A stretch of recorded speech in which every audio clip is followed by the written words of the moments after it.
It's not easy living a gay lifestyle. Those who are gay are often scorned, ridiculed, and discriminated against. Psychologist Gregory Herek coined the term sexual prejudice. His focus is on the psychological processes associated with heterosexuals' attitudes toward gay people. And he links sexual prejudice to other forms of prejudice seen in our society. So whether you're talking about a person's prejudices based on race, or based on ethnicity or religion, or based on sexuality, there's a common core of psychological processes that seem to be similar across all of them. I use the term sexual prejudice then to focus on heterosexuals' hostilities toward lesbians and gay men. Has the level of sexual prejudice seen in society changed over the years? The answer is complex because there are multiple ways of measuring sexual prejudice.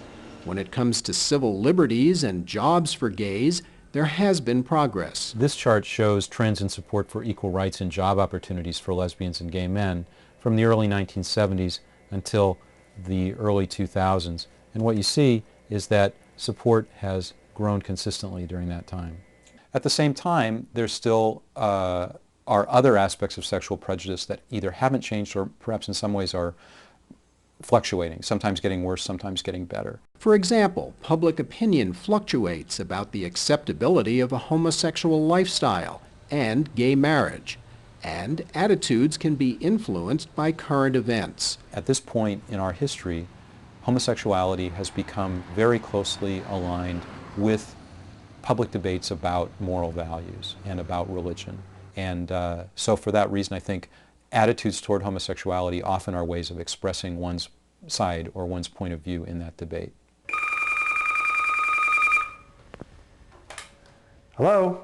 Hello, I'm Susan Tate, and I'm calling from the University of California at Berkeley's Survey Research Center.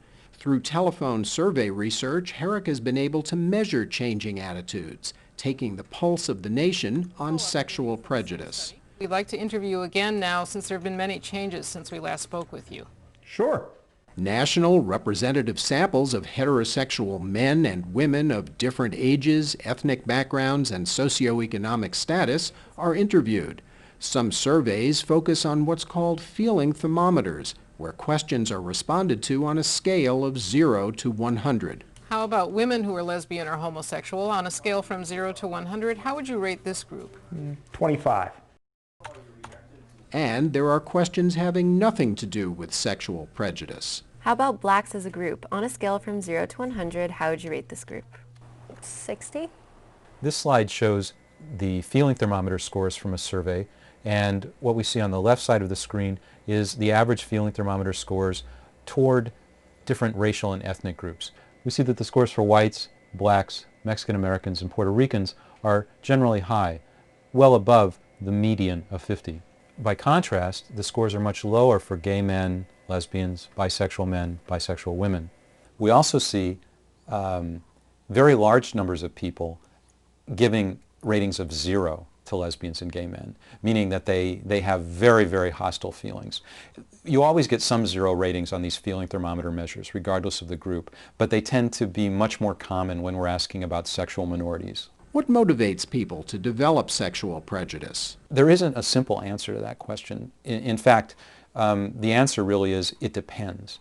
So for some heterosexuals, their attitudes really are very much based on their personal values, especially people who are highly religious, often translate that religious feeling into a sense that there are certain groups who appropriately are the target of their anger. And sexual prejudice can be a response to peer pressure. This is especially the case, say, for people who are adolescents or even young adults. There's often a lot of peer group pressure to adopt a particular attitude toward someone who's perceived as being an outsider, like, for example, a lesbian or gay man often might be. For others, there may be psychological conflict. They feel inadequate in their own masculinity or in their own femininity.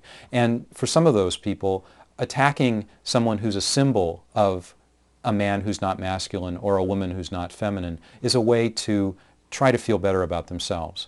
It's usually a losing proposition. It usually doesn't work, but it's a strategy that people employ. From the survey research, 3 main findings have emerged. First, Heterosexuals' attitudes toward gay males are more negative than attitudes toward lesbians. Second, heterosexual males are more negative overall than are heterosexual females.